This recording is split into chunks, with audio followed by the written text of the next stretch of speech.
This person needs some cutting advice. Girl that changes.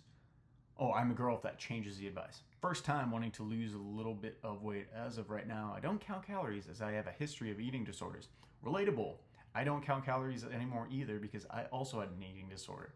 And I'm still aware of generally how many calories I eat per day, but I don't track it religiously because it really messed up my head. And it's still there. It's still there to some degree, but it's much better. Does anyone have any suggestions on how to best work with that situation? What tracking app would be the best? Any other general cutting advice would be great. Honestly, since you have an eating disorder, doing stuff like portion control and just being really mindful about your fullness and what you're craving is probably going to be the best advice. So, for example, if you're like craving a certain food, I would sit down and ask yourself, like, why am I craving this? Is it because I'm dehydrated? Is it because I've been thinking about food all day? Is it because I'm around people who are constantly eating all day? That's something to analyze. Whatever you're eating, I think a good thing is just to do some general research. So maybe calorie count for a week, download something MyFitnessPal, track what you eat for an entire week, do some calorie counting. I know it's not the best right then. It might even get some of that compulsion back, but you just want to find out the calories in food.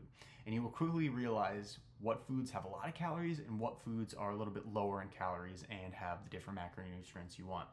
And once you do that, you can be mindful at your meals. So, for example, you can, if you're out to eat and they're having pizza and breadsticks, you can quickly realize that, oh shoot, I remember because I tracked that, pizza and pastas and those types of things are usually really high in calories. So I probably only want to take, one piece of pizza, one breadstick, or maybe like just a small serving of pasta versus if we went out and we were having salads for dinner. Because salads, unless you had a bunch of extra ranch, pretty low calories, right?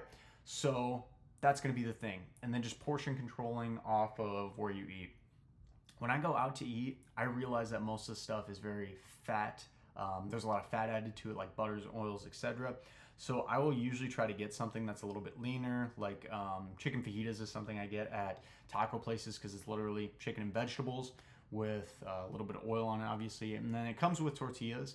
I don't eat the chips there. Usually I have a couple with my meal. Comes with tortillas, which I usually try to fit into my day, but sometimes I just don't eat the tortillas because it's extra carbs and extra fat.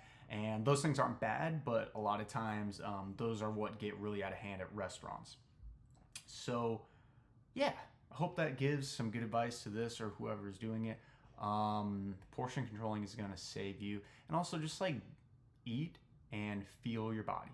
Am I actually full? Okay, I'll eat some more. Am I really, really hungry? Yeah, maybe I'll eat a little bit more right now. That's going to be very important too. That's called intuitive eating.